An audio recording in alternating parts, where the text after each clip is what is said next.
Hello बच्चों, स्वागत है आप सभी का पाठक सैनिक क्लासेस के डिजिटल प्लेटफॉर्म पर। बच्चों, लास्ट वीडियो जो हमने कवर किया था उसमें हमने फोर्स के बारे में पढ़ा था। बच्चों, आज के वीडियो में हम लोग पढ़ेंगे प्रेशर के बारे में। बच्चों, वैसे पूरा एक ही चैप्टर होता है फोर्स एंड प्रेशर, बट एक वीडियो काफी ज्यादा लॉन्ग हो जाता, इस वजह से मैंने उस वीडियो में केवल फोर्स को कवर किया।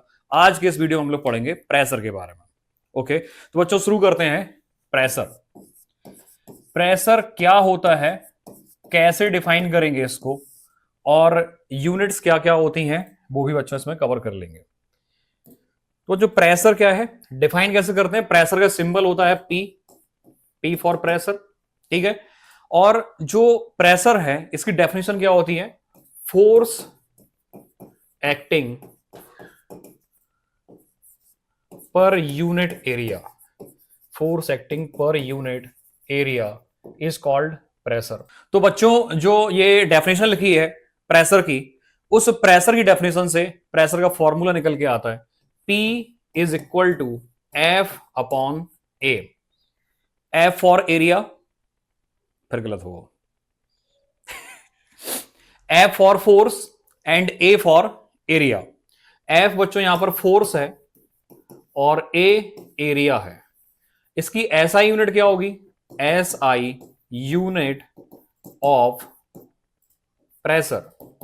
बच्चों, फोर्स की SI यूनिट होती है न्यूटन और एरिया की SI यूनिट होती है मीटर स्क्वायर। तो बच्चों प्रेशर की यूनिट हो जाएगी न्यूटन पर मीटर स्क्वायर, और इसको हम लोग पास्कल भी कहते हैं, और इसका जो शॉर्ट फॉर्म होता है वो कैपिटल P और स्मॉल a।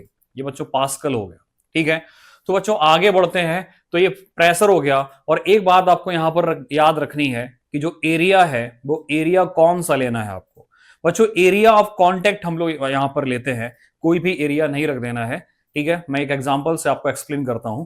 तो बच्चों एरिया कौन सा लेना है, एरिया लेना होता है यहां पे A is equal to area of contact. कौन सा एरिया उस सरफेस के कांटेक्ट में है वो एरिया हम लोग इस फॉर्मूले में पुट करते हैं। ठीक है, अब आगे बढ़ते हैं। यहां पर जो फॉर्मूला लिखा हुआ है यहां से हमें दो चीजें पता चलती हैं। क्या पता चलता है, pressure is equal to force upon area. Pressure is equal to force upon area. ठीक है, तो F for force and A for area. जो फोर्स है इसके डायरेक्टली प्रोपोर्शनल है प्रेशर। अगर आप यहां से देखें तो P is directly proportional to F and P is inversely proportional to A। बच्चों इसका मतलब क्या हुआ, अगर फोर्स ज्यादा होगा तो प्रेशर भी ज्यादा होगा, अगर एरिया ज्यादा होगा तो प्रेशर कम हो जाएगा। जैसे हम लोग समझते हैं इसको थोड़ा सा डिटेल में, क्या है इसका मतलब। बच्चों ये लिखा हुआ है pressure is equal to force upon area. अगर हम लोग एरिया को कांस्टेंट कर दें, एरिया को चेंज ना करें, तो क्या होगा, तो pressure is directly proportional to force. तो प्रेशर जो होगा वो फोर्स के डायरेक्टली प्रोपोर्शनल हो जाएगा। अगर आप फोर्स को 2 गुना करेंगे तो प्रेशर भी 2 टाइम्स हो जाएगा। अगर आप फोर्स को 1/2 कर देंगे, मतलब आधा कर देंगे, तो प्रेशर भी हाफ हो जाएगा। बट अगर हम लोग क्या, अगर एरिया कांस्टेंट कर दें तब क्या, सॉरी फोर्स कांस्टेंट कर दें तब क्या होगा, तो P is equal to F upon A। अगर हमने फोर्स को कांस्टेंट कर दिया है, हम एक same value of force apply करने हैं किसी भी ऑब्जेक्ट पर, तब क्या होगा, तो जो प्रेशर होगा वो एरिया के इनवर्सली प्रोपोर्शनल हो जाएगा। P is inversely proportional to A। इसका मतलब क्या हुआ, इसका मतलब यह है कि अगर आप एरिया को बढ़ाएंगे तो प्रेशर कम हो जाएगा, अगर आप एरिया को कम कर देंगे तो प्रेशर बढ़ जाएगा। बच्चों ये था प्रेशर के बारे में, जो दो चीजों पर डिपेंड करता है, फोर्स और एरिया पर। फोर्स के डायरेक्टली प्रोपोर्शनल है और एरिया के इनवर्सली प्रोपोर्शनल है। अब एक चीज मैं और आपको बताता हूं एग्जांपल से, एरिया से कैसे रिलेट करते हैं। जैसे बच्चों ये एक वुडन ब्लॉक है, ये लकड़ी का एक टुकड़ा है, और इस पर हम कोई एक लोहे की कील है जो लगाना चाहते हैं। ये है एक आयरन नेल जिसको मैं इस वुडन ब्लॉक पर लगाना चाहता हूं। बच्चों हम लोग क्या करेंगे, इस नेल में देखो आप, इसके 2 एंड्स हैं, ये गोल सा जो हिस्सा है और ये नीचे वाला हिस्सा नुकीला सा है, शार्प है। ठीक है, अब यहां से क्या पता चल रहा है, ऊपर वाला जो एरिया है, यहां ऊपर वाला जो हिस्सा है इस यहां पर एरिया ज्यादा है, और नीचे वाला जो हिस्सा है यहां पर एरिया कम है। बच्चों मैं क्या करूंगा, मैं यहां पर इस आयरन नेल को इस तरीके से रख देता हूं, और ऊपर ये एक उसका गोल हिस्सा हो गया, और मैंने क्या किया, यहां पर उल्टी कील रखी है, और लोहे का हिस्सा जो गोल वाला हिस्सा है वो नीचे साइड है, और नुकीला हिस्सा ऊपर की तरफ है। अब मैं यहां पर क्या कर रहा हूं, मैं यहां पर हैमर से अप्लाई कर रहा हूं फोर्स। ठीक है, मैं फोर्स अप्लाई कर रहा हूं हैमर से। ठीक है, अगर हम इस वाले कील में इस तरीके से रखी है, यहां पर अगर हम लोग हैमर से फोर्स अप्लाई करेंगे, सपोज हमने 5 न्यूटन का फोर्स अप्लाई किया, ठीक है, तो यहां पर एरिया कम होने की वजह से प्रेशर ज्यादा होगा। और ये जो सेकंड हम लोगों ने ये तरीका अपनाया है, यहां पर एरिया ज्यादा होने की वजह से प्रेशर कम हो जाएगा। तो अगर आपको लोहे की कील, आयरन नेल को अगर दीवार में लगाना है या कहीं भी आप उसको लगाना चाहते हो, तो आपको एक चीज याद रखनी है कि आपको नुकीला वाला हिस्सा दीवार में लगाना होगा, और जो गोल हिस्सा पीछे की तरफ होता है उसमें हैमर से मारते हैं। ठीक है, तो इससे क्या होगा, इससे यह पता चलता है कि जो एरिया है वो इनवर्सली प्रोपोर्शनल है प्रेशर के। अगर प्रेशर आपको ज्यादा करना है, या आप चाहते हो कि प्रेशर बढ़ जाए, तो आपको एरिया कम करना होगा, और अगर आप चाहते हो कि प्रेशर कम हो जाए तो एरिया को बढ़ा दीजिए। हम दो तरीके से क्या कर सकते हैं, प्रेशर को चेंज कर सकते हैं। ठीक है, या आप फोर्स में भी चेंज कर सकते हो, तो वो भी एक तरीका है प्रेशर को अफेक्ट करने का। ठीक है बच्चों, तो ये था प्रेशर के बारे में। अब हम लोग और थोड़ा सा समझते हैं, कुछ और एप्लीकेशंस आते हैं प्रेशर के, वो भी थोड़ा सा समझते हैं। ठीक है बच्चों, बढ़ते हैं आगे। प्रेशर एक तो एरिया पर डिपेंड कर रहा है, दूसरा बच्चों मान लीजिए कि यहां पर रेत डली हुई है, ये इतना जो हिस्सा है यहां पर रेत डली हुई है। ठीक है, अगर कोई भी व्यक्ति है, अगर यहां पर खड़ा हो जाता है ऐसे, ठीक है, एक व्यक्ति है जो यहां पर खड़ा हुआ है, शूज पहने हुए हैं उसने, तो इस कंडीशन में क्या होगा, इसके पैरों के नीचे की जो मिट्टी होगी वो थोड़ी सी दब जाएगी, क्योंकि रेत गीली है, और प्रेशर अभी ज्यादा लगेगा क्योंकि एरिया कम होगा। दूसरा, अगर यहीं पर यही व्यक्ति अगर यहां पर लेट जाता है, तो इस कंडीशन में क्या होगा, इस कंडीशन में एरिया बढ़ गया है, अब प्रेशर कम हो जाएगा। यहां पर व्यक्ति खड़ा हुआ है, सीधा खड़ा हुआ है, उसके जो पैर हैं उनका सरफेस एरिया कम है। ठीक है, शूज जो पहने हुए हैं उनका सरफेस एरिया कम है, इस कंडीशन में एरिया कम है तो प्रेशर ज्यादा होगा। और इस कंडीशन में जब वो व्यक्ति वहीं पर लेट गया है तो मिट्टी कम दबेगी, वहां पर प्रेशर कम लग रहा है क्योंकि एरिया बढ़ जाएगा। पूरी बॉडी का एरिया पैरों के एरिया से काफी ज्यादा होगा। अब एरिया बढ़ जाने की वजह से प्रेशर कम हो जाएगा। उम्मीद करते हैं बच्चों आप ये समझ गए होंगे। बच्चों एक क्वेश्चन और ऐसे पूछ लिया जाता है कि जो हील्स होती हैं वो पहनकर हम लोग बीच पर नहीं चल सकते हैं। क्यों नहीं चल सकते हैं बच्चों, हील्स जो होती हैं वो काफी नुकीली सी होती हैं।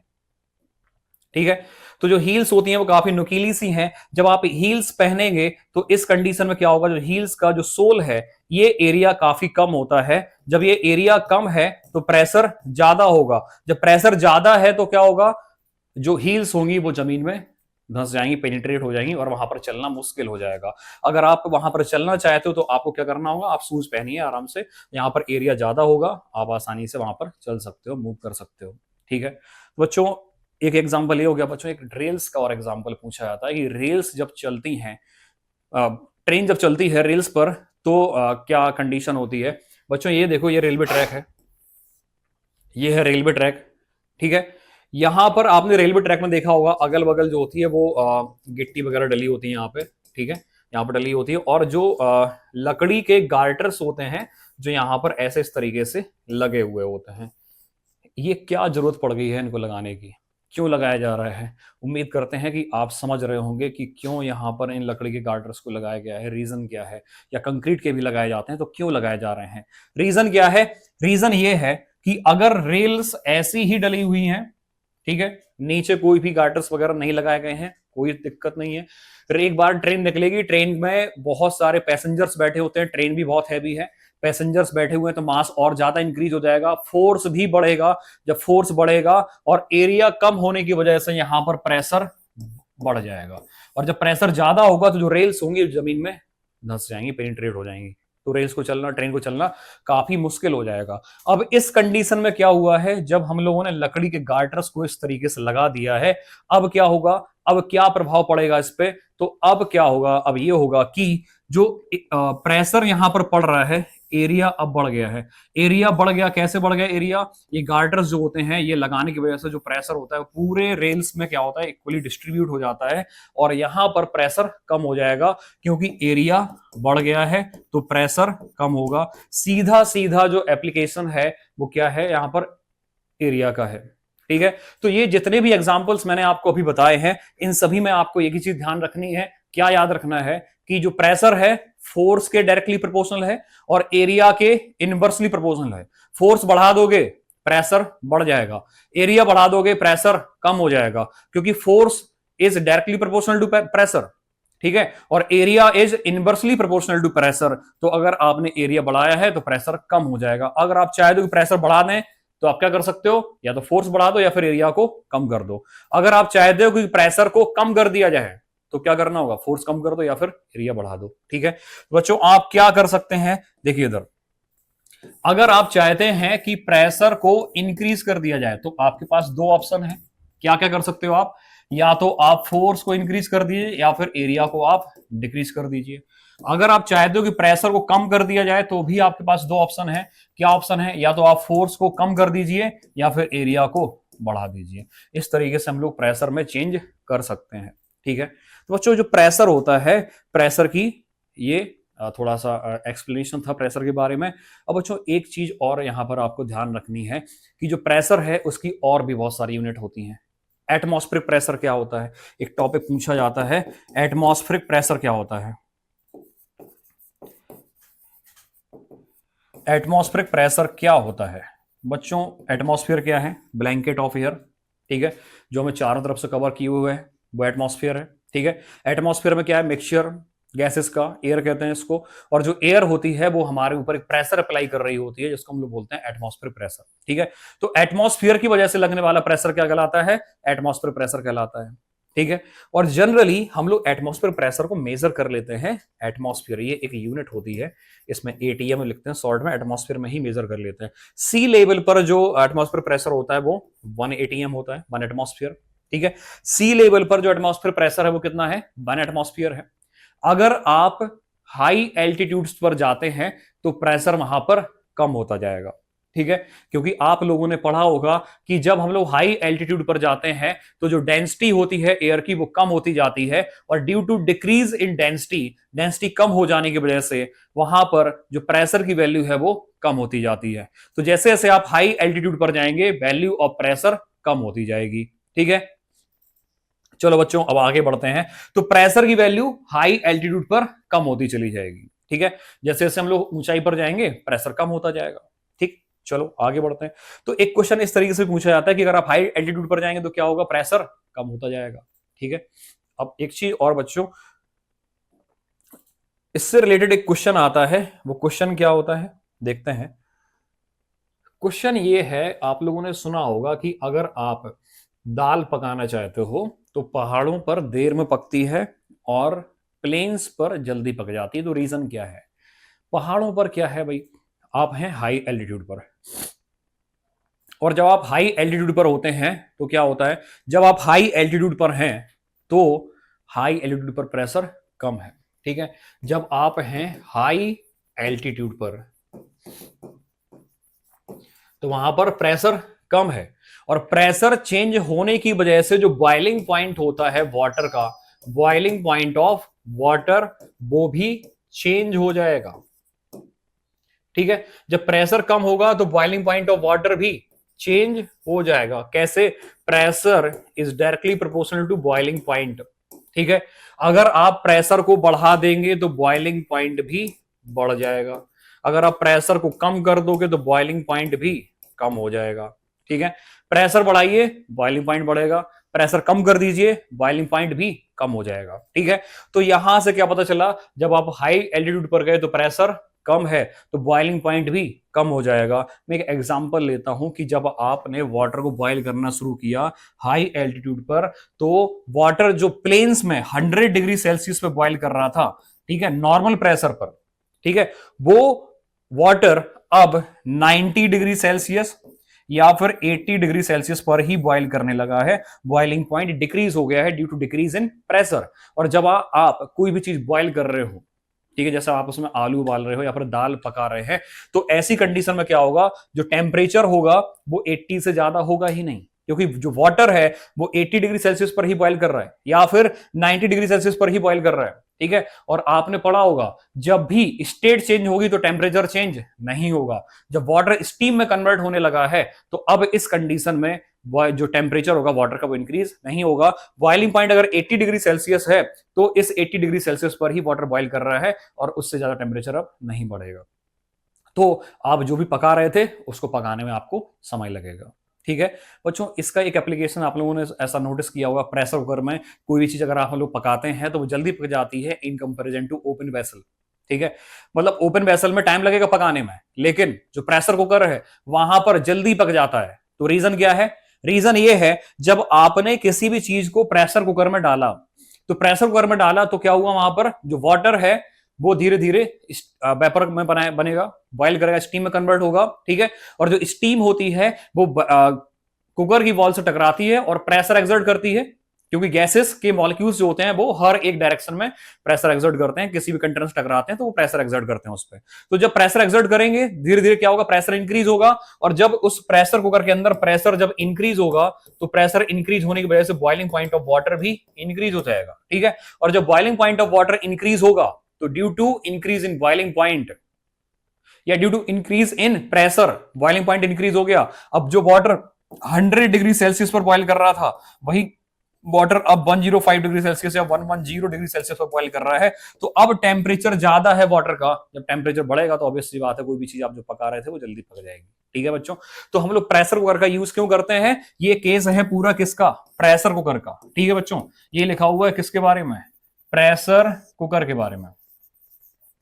तो प्रेशर कुकर का मतलब क्या हुआ, आपने क्या किया, प्रेशर कुकर लिया, जो प्रेशर कुकर है प्रेशर इंक्रीज हो गया। ठीक है, बॉइलिंग पॉइंट भी बढ़ जाएगा, बॉइलिंग पॉइंट 100 से ज्यादा हो गया। अब जो चीज 100 पे बॉइल कर रही थी वो 100 के ऊपर बॉइल कर रही है, तो due to increase in boiling point जो वाटर होगा वो हाई टेम्परेचर बॉइल होगा और जो भी आप उसमें पका रहे हो वो जल्दी पक जाएगा। ठीक है, तो बच्चों ये था एक क्वेश्चन जो पूछा जाता है। तो अगर आपसे पूछा जाए मैक्सिमम प्रेशर कहां पर है, तो आंसर क्या है? सी लेवल पर मैक्सिमम प्रेशर है। तो आप जैसे जैसे ऊपर की तरफ जा रहे हो, हाई एल्टीट्यूड पर जा रहे हो, तो क्या होगा, प्रेशर डिक्रीज होता जाएगा। ठीक है, जो हिल्स होती हैं वहां पर हम लोग दाल पका रहे हैं, देर में क्यों पक रही है? Due to decrease in pressure. अच्छा, तो क्या हुआ प्रेशर डिक्रीज होने से? प्रेशर डिक्रीज होने से क्या हो गया? प्रेशर डिक्रीज होने की वजह से जो बॉइलिंग पॉइंट ऑफ वाटर है वो भी डिक्रीज हो गया, क्योंकि boiling point of water depend करता है किस पर? प्रेशर पर। ठीक है, तो प्रेशर कम हुआ तो बॉइलिंग पॉइंट ऑफ वाटर भी कम हो गया। जब बॉइलिंग पॉइंट ऑफ वाटर कम हो जाएगा तो क्या होगा? अब जो भी पका रहे थे वो देर में पकेगा। ठीक है, दूसरी चीज प्रेशर कुकर।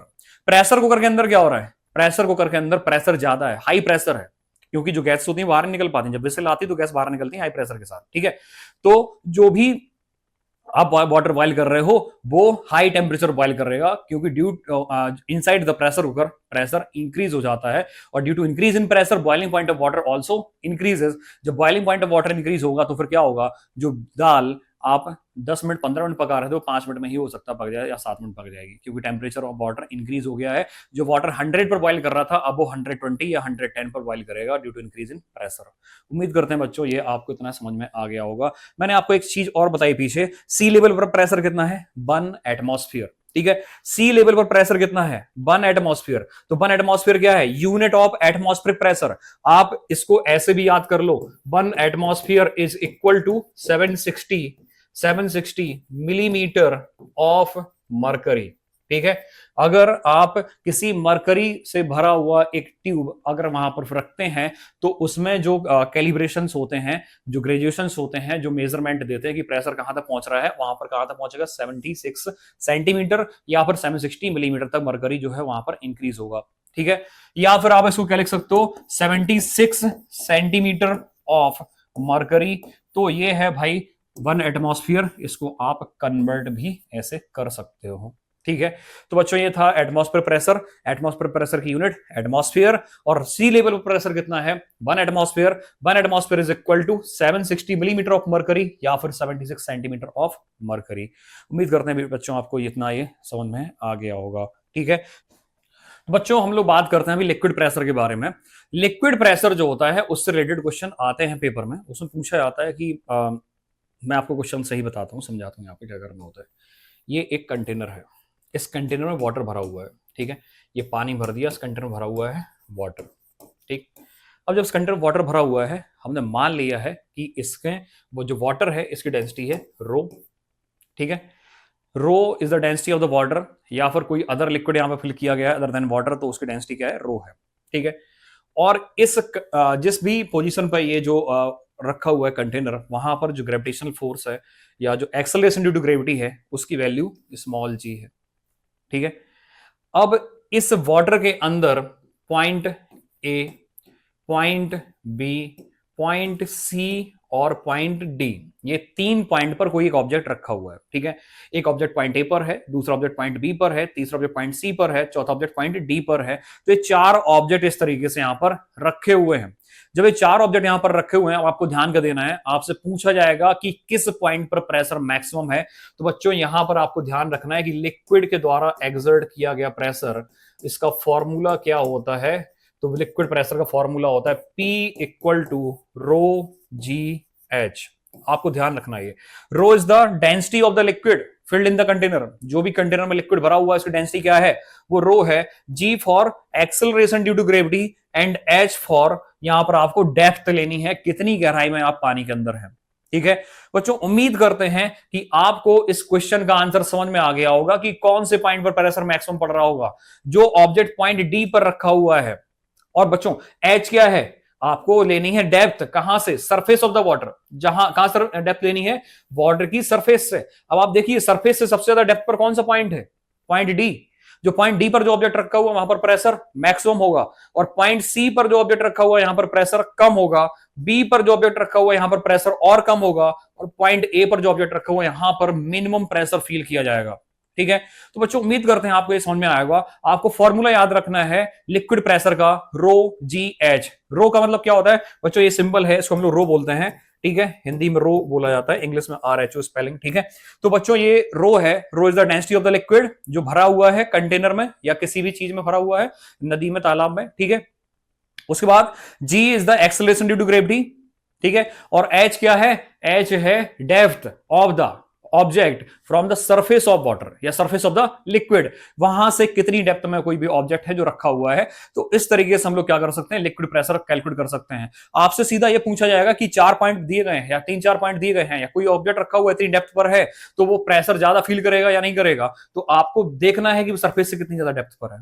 आपको कंपेयर करना है यहां पर कि कौन सा ऑब्जेक्ट है जो ज्यादा डेप्थ पर है। जो ऑब्जेक्ट ज्यादा डेप्थ पर है वो ज्यादा प्रेशर फील करेगा, और जो ऑब्जेक्ट कम डेप्थ पर होगा वो कम प्रेशर फील करेगा। ठीक है बच्चों, यहां पर सबसे ज्यादा प्रेशर, ठीक है, प्रेशर का अगर आपको ऑर्डर लिखना पड़े तो आप क्या लिखेंगे, डी पर मैक्सिमम प्रेशर, फिर सी पर, फिर बी पर, और फिर पॉइंट ए पर होगा मिनिमम प्रेशर। ठीक है, मिनिमम प्रेशर, उम्मीद करते बच्चों आप समझ गए होंगे। पॉइंट ए पर मिनिमम प्रेशर क्यों है, क्योंकि पॉइंट ए सरफेस के बिल्कुल क्लोज है, और पॉइंट डी सरफेस से सबसे ज्यादा दूर है, सबसे ज्यादा डेप्थ में है, इसीलिए वहां पर प्रेशर मैक्सिमम होगा। ठीक है, जितनी ज्यादा डेप्थ में कोई ऑब्जेक्ट होगा वहां पर प्रेशर उतना ही ज्यादा होगा। ठीक है, चलो आगे बढ़ते हैं। ठीक है, आइए आगे। तो बच्चों ये था लिक्विड प्रेशर, फॉर्मूला क्या है, रो जी एच। बच्चों इनके सिंबल्स के मीनिंग आप समझ गए होंगे। रो क्या होता है मैं लिख देता हूं यहां पर, rho is the density of liquid, density of liquid. Rho क्या है, लिक्विड की डेंसिटी है जो भरा हुआ है उस कंटेनर में, और जी क्या है, G is the acceleration due to gravity. ठीक है, एक्सेलरेशन ड्यू टू ग्रेविटी, और जी की वैल्यू क्या होती है 9.8 और फिर 10 मीटर पर सेकेंड स्क्वायर। ठीक है बच्चों, वैल्यू अगर आपको दी गई है क्वेश्चन में तब तो ठीक है, अगर नहीं गिवन है तो आप या तो 9.8 या फिर 10 अपनी सुविधा के अनुसार ले सकते हैं। ठीक है, और एच क्या है बच्चों, एच क्या है, एच है यहां पर डेप्थ फ्रॉम द सरफेस ठीक है। डेप्थ कहां से लेनी है आपको? डेप्थ लेनी है सरफेस से। किसकी सरफेस से? जो लिक्विड भरा हुआ है उसकी सरफेस से आपको डेप्थ को लेना है। उम्मीद करते हैं बच्चों लिक्विड प्रेशर से रिलेटेड क्वेश्चन अब आपका गलत नहीं होगा। तो अब बच्चों आगे बढ़ते हैं। बच्चों अगला टॉपिक है आर्किमिडीज प्रिंसिपल। तो ये क्या होता है आर्किमिडीज प्रिंसिपल, देखते हैं। बच्चों आर्किमिडीज प्रिंसिपल क्या है? जब किसी ऑब्जेक्ट को पार्शियली या कंप्लीटली इमर्स कर दिया जाता है किसी लिक्विड में, तो वो एक्सपीरियंस करता है बाइंड फोर्स, और ये जो बाइंड फोर्स होता है वो इक्वल होता है उस लिक्विड के जो लिक्विड डिस्प्लेस हुआ है उसके वेट के बराबर। ठीक है, एग्जांपल से मैं आपको क्लियर समझाता हूं। ये एक कंटेनर है और इस कंटेनर में मैंने क्या किया है, एक लिक्विड को फिल कर दिया है। ठीक है, ऊपर मैंने एक ब्लॉक को टांग दिया है, ये स्प्रिंग बैलेंस है जो उसके वेट को बताएगा। स्प्रिंग बैलेंस इसका वेट बता रहा है 10 न्यूटन। ठीक है, 10 न्यूटन वेट आ रहा है स्प्रिंग बैलेंस में, मतलब एयर में जब लटका हुआ है, फ्रीली सस्पेंडेड है, तो वेट इसका 10 न्यूटन है। ओके, अब जब हम इस लिक्विड को इमर्स करेंगे, सॉरी इस ऑब्जेक्ट को इमर्स करेंगे इस लिक्विड में, ठीक है, हमने क्या किया, इस ऑब्जेक्ट को इमर्स कर दिया है इस लिक्विड में। ये स्प्रिंग बैलेंस है जो बता रहा है उसका वेट को। अब जब पार्शियली इमर्स करने के बाद यहां पर जो वेट आ रहा है वो आ रहा है 8 न्यूटन। बच्चों पहले वेट कितना था? 10 न्यूटन। लिक्विड में इमर्स करने के बाद वेट कितना हो गया है? 8 न्यूटन। इसका मतलब क्या हुआ? 2 न्यूटन का जो फोर्स है या जो वेट है वो बैलेंस किया गया है, और बैलेंस किसने किया है? इस लिक्विड ने। ठीक है, तो बच्चों ये बताइए कि जो बाइंड फोर्स इस जो ऑब्जेक्ट है जो बाइंड फोर्स में फील कर रहा है इस टाइम पर, उसकी वैल्यू कितनी होगी? 10 न्यूटन माइनस 8 न्यूटन। बच्चों 10 न्यूटन क्या है? वेट इन एयर, और 8 न्यूटन क्या है? Weight in water. तो बच्चों फोर्स कितना आया? बाइंड फोर्स निकल कितना आया? 2 न्यूटन। ठीक है बच्चों, इस तरीके से आप लोग क्या कर सकते हैं? बाइंड फोर्स कैलकुलेट कर सकते हैं। आर्किमिडीज प्रिंसिपल पर ही बेस्ड है एक क्वेश्चन जो पूछा जाता है कि इतना बड़ा लोहे का शिप पानी में तैरता रहता है, लेकिन जो लोहे की कील होती है वो पानी में डूब जाती है। बच्चों रीजन क्या होता है? जब एक शिप पानी में चल रहा होता है, ये जो शिप है बच्चों, मैं मान लेता हूं कि ये शिप है, ठीक है, जब ये शिप पानी के अंदर चल रहा है तो इसका कुछ हिस्सा पानी के अंदर होता है और शिप हॉलो होता है, खोखला होता है। तो बच्चों लोहे से बना हुआ शिप और उसके अंदर भरी हुई एयर, जो एयर की डेंसिटी बहुत कम होती वाटर से, और जो आयरन की डेंसिटी वो बहुत ज्यादा है, लेकिन दोनों की जो एवरेज डेंसिटी निकल के आती है, एवरेज डेंसिटी जो निकल के आती है वो वाटर से कम होती है। ठीक है, एवरेज डेंसिटी वाटर की डेंसिटी से कम है, वाटर की डेंसिटी ज्यादा है, और इसकी जो एवरेज डेंसिटी आई है वो कम है।